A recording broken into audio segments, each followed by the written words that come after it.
We have in the studio to dissect more of this, give us, insight, is Adebayo Adegbemle. He is a convener and executive director, Power Up Nigeria. Also, Power Up is an electricity consumer rights and power sector policy advocacy organization. Good morning, and thank you for joining us. Good morning. It's always a pleasure to be here. It's good to have you. So Nigerians are concerned about this tariff hike and all of that. So what is your take on what, the Minister of Power has given, like the reasons for the hike of this electricity? One thing I always try to, correct, permit me to use that word, correct, is this is not a tariff hike. Number one, in the history of electricity tariff, we have had a very long history of subsidy. So the tariff that usually gets to end consumers is a subsidized one already. But it has also become a serious issue and a serious challenge, to maintain paying that subsidy. First of all, of course, money has to go into it, which is not, which doesn't come in. That's one. Two, we have continued to sacrifice that efficiency that we should have been receiving from the system on that altar of must pay subsidy. So, if you recall too, I think I was here, but virtually, a couple of times between December and January when I was talking about the sustainability of tariff, tariff subsidy, So, what happens at the end of the day? As at then, the same minister was saying, no, they have to continue to pay tariff. But later he sat down and said, come, there are a category of people that can afford to pay their full cost of electricity. These are people that normally, even if there is no light, they will resort to their generators. There are places, there are areas you get to, and even if when you get to the area, you would think they've not taken light in that area. But there is no light. It's the generator that everybody is running. So the idea was, there are categories, there are bands. Now, Nigerian Bureau of Statistics also, confirms that there are the top 20% brackets, of Nigerians. Then, of course, then like that, graduated down to the poorest 20. So why don't you allow? Meanwhile, these top 20% are the ones that are actually consuming this electricity, or more like they are consuming about 40% of electricity, generated in Nigeria. So the idea behind this tariff review now is, why don't you allow a particular segment that government believe can bear the costs, the true cost of the electricity, to pay for it. Meanwhile, let me also state this, and let me add this before we go, that when you run your generator, the minimum you are paying per kilowatt hour when you run your generator is about 500, between 450 and 500 per kilowatt hour. So if we take that off you and give you great supply, and we know that this area can pay for it, we'll give it to you, then you will pay for it. Then it reduces the burden of subsidy on government.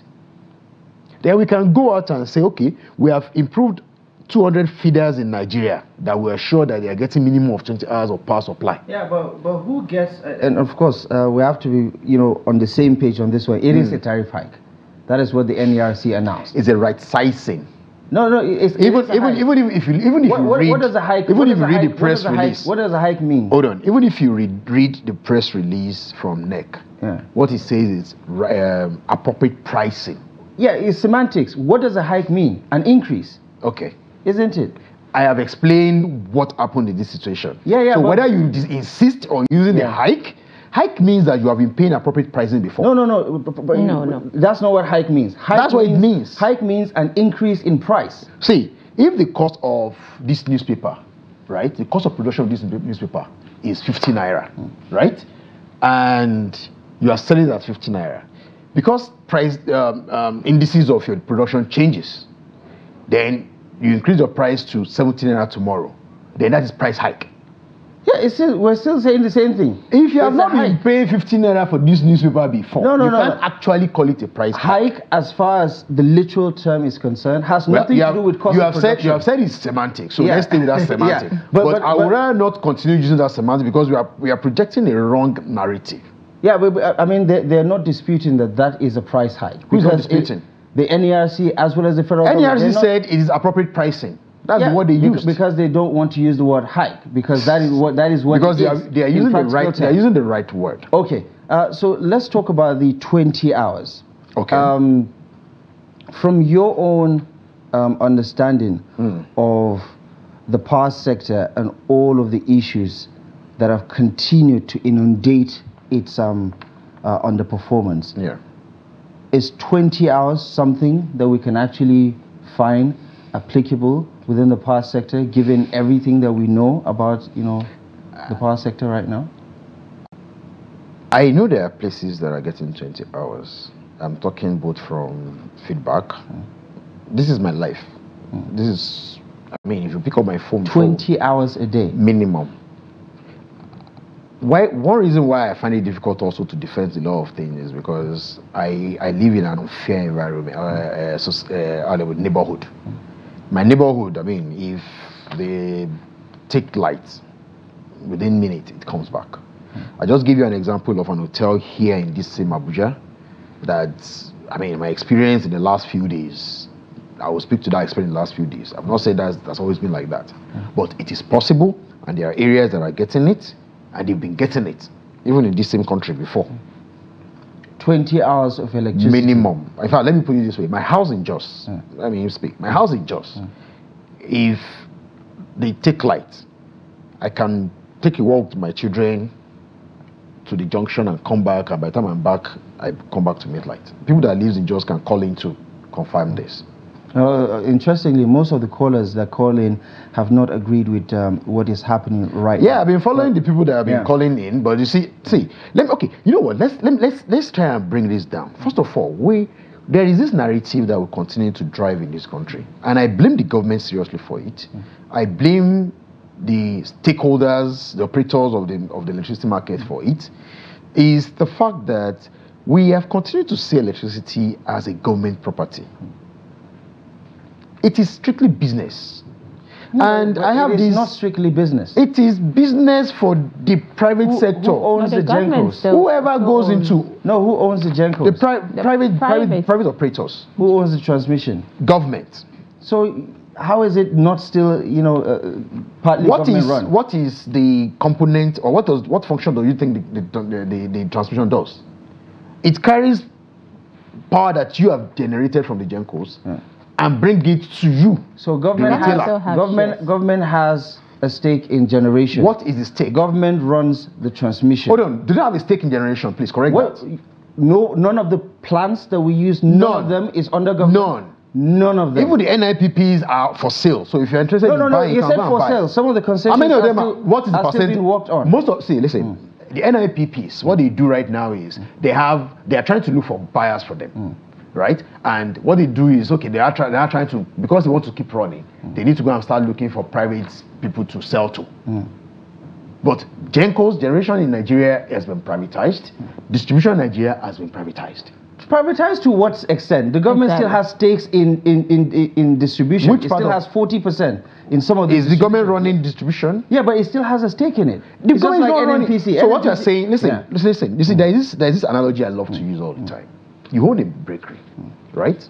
And you bake a very wonderful loaf of bread.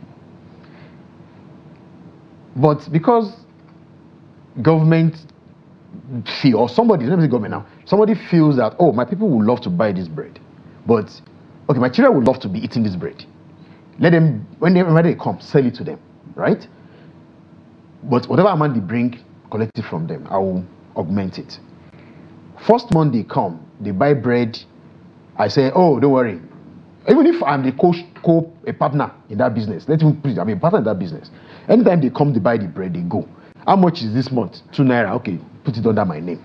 How much is next month? 5 naira. Put it under my name. Now, how long do you think you can continue to run such a bakery without running into debt?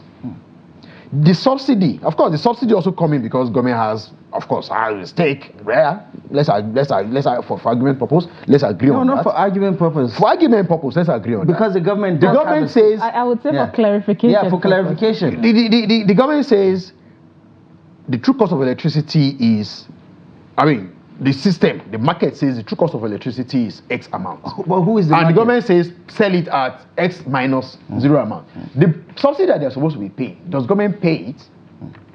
You saw the publication that AEDC, Abuja Electricity Distribution, published recently, they made recently, where they were saying even Aso Rock was owing almost $1 billion.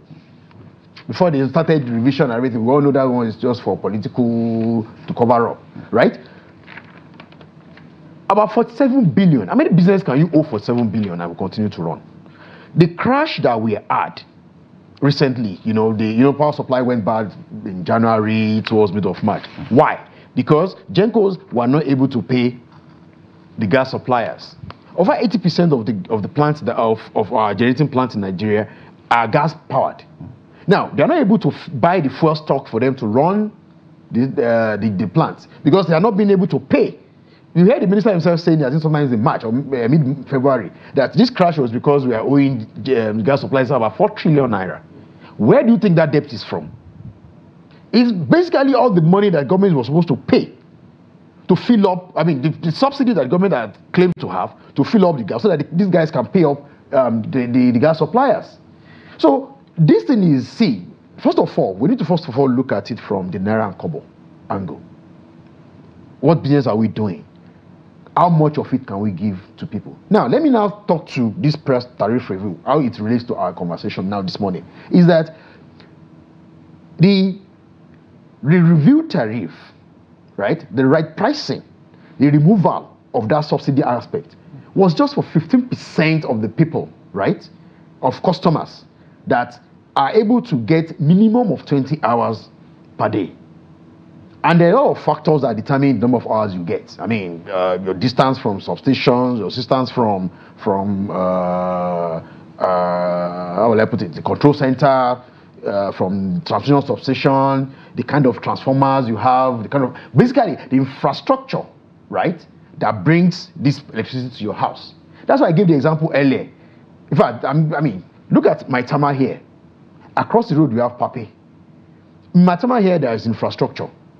There are transformers that, it's planned. There are transformers that covers everybody. When you cross to the other side, the infrastructure there is not the same as what we have on this side. So, will it be right for somebody like me that lives in Pape, where we are the ones that are probably maintaining our service, to be paying the same amount like somebody that is staying on the other side that has all the infrastructure? He doesn't even know where a transformer is most of the time. Don't you see this the problem with this quote-unquote dichotomy then, of where people in Maitama, because they can afford it, get not just because they can afford it, because there's infrastructure. Let me get to the point. Because they can afford it, because they are the elites in the society, they get 20 hours. However, across the street, because they are poor, they can't afford it, they don't get 20 hours of light. And somehow in your mind, it makes business sense. Unfortunately, I like the way you push it that way. In my mind, but it's not in my mind. It's the reality we are all living. Yeah, but that doesn't make sense. Doesn't make sense, does it? That we have some. How do I explain that we can justify them not getting power because they're not paying? Because they're not paying. How do I explain this? Tariff? The cost of rent in Maitama and the cost of rent in Papi, is it the same thing? It's different. Why is it different? We're talking about basic amenities. Do you think if you go to the United States, that Washington, D.C., because it's the capital, gets more power supply than California, for instance, or than Detroit or any other state? Do you think that's what happens in South Africa, for instance? Do you think this is where you're probably not getting my argument right. And we're talking about supply itself being a problem. I think we need to take a step back, right, and listen carefully. I am saying we have, by virtue of whatever reason, we have areas in the country that are already more advanced than others, right? We have areas that have infrastructure installed, either historically or because somebody pumped funds into it and it was developed. What that means is that in such areas, the capacity of the infrastructure installed there is able to give you 20 hours minimum. It can even run 24 hours virtually. But for the reason of, for whatever reason, they say an average of 20 minimum and 24 maximum. Now, you cannot compare that. You cannot compare that to a place where it's more like an ad hoc network. The lines there, the cables there are not up to standard. There will always be tripping. There are a lot of reasons where such area. My use of Pape and Maitama is just to illustrate that the infrastructure in Maitama is quite different from the infrastructure in Pape. I know of so many. I am villages. not saying that it is a sin to be a poor man. I'm not saying that it is. In fact, that's not even what I was speaking to at all. All right, what I'm speaking to is the capacity of the load that can get to a particular place at any particular point in time. All right, let's talk about, since we, of course, got our own independence in Nigeria to now. I mean, estimated, it's been said that we'll spend about 50 billion naira, just on electricity. And I think, yes, and joining it, or should I say comparing it with South Africa, the estimation since their own is, I think, about 9 billion. So imagine the rate, even though we know that, of course, our own population is more than theirs. But then with that, they still have achieved at least a milestone when it comes to electricity sector more than us. One of the reasons is this comparisons of what is happening in Maitama and what is happening in other axes, where infrastructure is the problem. Why is it limited to just one country? Like these people should get this, and then the other aspect that we know what the issue is not being fixed. What do you think is the problem holding us back from moving on? All right. Since we are going historically, I mean, I think it's only right for us to try and also put things in perspective. One of the things that a lot of Nigerians seems to forget quite in a hurry is the fact that between 1982-83, when there was a change of government, Buhari, Shagari, Buhari, and 1999, when we had the new democratic dispensation, there was hardly any investment in the power sector. So we're talking about 20 years of no investment. Don't you think that will have consequences? That is one. Two, when the Obasanjo government came into power, one of the things that they tried to do, I mean, everybody is familiar with the story or with the late Bola Ige, when he became Minister of Power and said, oh, don't worry, within 6 months we're going to solve this problem, and that thing turned into something else, which embarrassed the man, It's one of the negatives that you can write to him today. And that's one thing that led to Obasanjo, President Olusegun Obasanjo, starting what we call today the power sector reform. Power sector reform because, one, part of the problem was that there was huge corruption in the whole NEPA, the collection. The business never really worked out. I mean, government will put money and they will put 1 million and they won't receive up to 100,000. Where is that money going to? Now, it is in trying to solve this problem that government says, okay, you know what? Why don't you let us privatize as an option? And in that privatization as an option, they chose to privatize Gencos. So as of 2013, when they were handing over the assets, we had 11 discos, we had 6 generating plants, we had 1 transmission, making 17 parts. That's one. Two, part of the things people don't also realize, as of 2013, go and check the data. As of 2013, Kenji Hydropower was down for years. I think as of January 2014, Kenji was not contributing a single megawatt to the national grid. But the turnaround because of privatization today, Kenji Dam is doing about 1,200 megawatts. The new company that bought it, Mainstream, had revamped the system, installed new turbines, and Kenji Dam is doing well today. You understand? Now, it is in that privatization that we now have the discourse. Yes, government still have about 40% shares on the average in all the discos, but it is not federal government. It is government, all the 3 tiers of the government that owns the 40% in different percentages. And government in itself is not involved in the day-to-day runnings of the discourse. That's why we have the regulators that come, comes up with all sort of regulations. When something is not going right, they try and put it right. How fast we're able to turn this around is a different question entirely. How well the regulators have done is another question entirely that is open to, every Nigerian to look at. But, the line of argument I started with is, at the end of the day, right, we cannot continue to run a business that is not profitable and expect efficiency from it, and which is something that we have sacrificed at every point. Okay. We run a mixed economy the last time I checked, and obviously because of our African ideologies, there's always that socialist elements in government policies to address the needs of the people.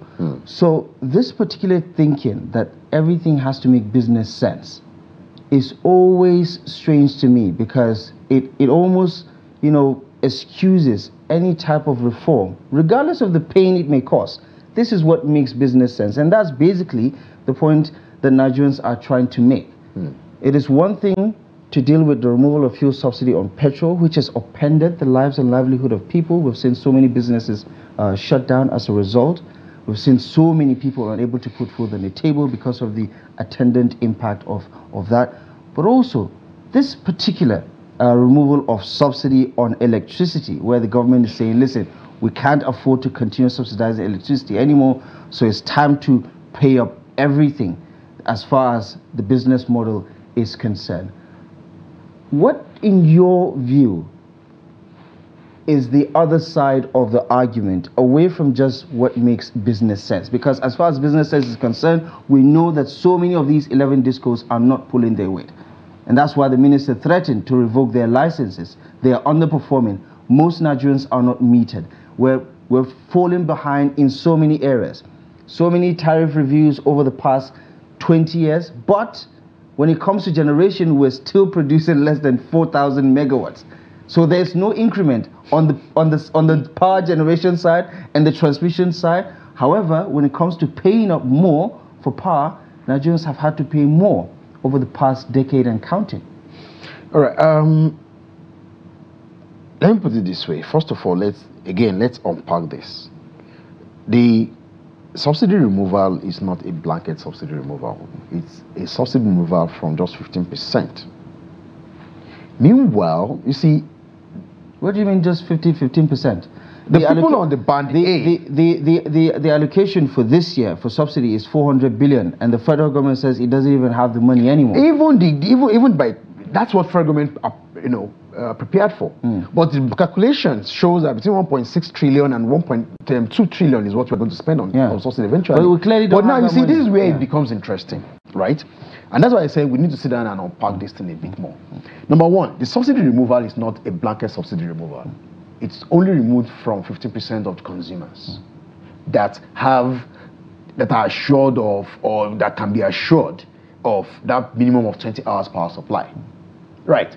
Now, on this further data analysis showed that this particular group of people, these top brackets of 15%, are the ones that are responsible for the consumption of about 40% of our generation, while the remaining 85% that still enjoy the subsidy are the ones that are responsible for the remaining 60%. So what government has just done is to say, you know what, this top 15% that are enjoying the 40% of the output, why don't you pay your own true cost while we still carry costs subsidy for the remaining 85%? So for me, that's one of the major differences between this subsidy removal and I mean, you're an expert in your own field, so you understand, of course, what you're saying. But even with all the explanations, Nigerians still, a lot of people that have been calling in, when you ask them what band that they are on, a lot of them cannot say because they don't know.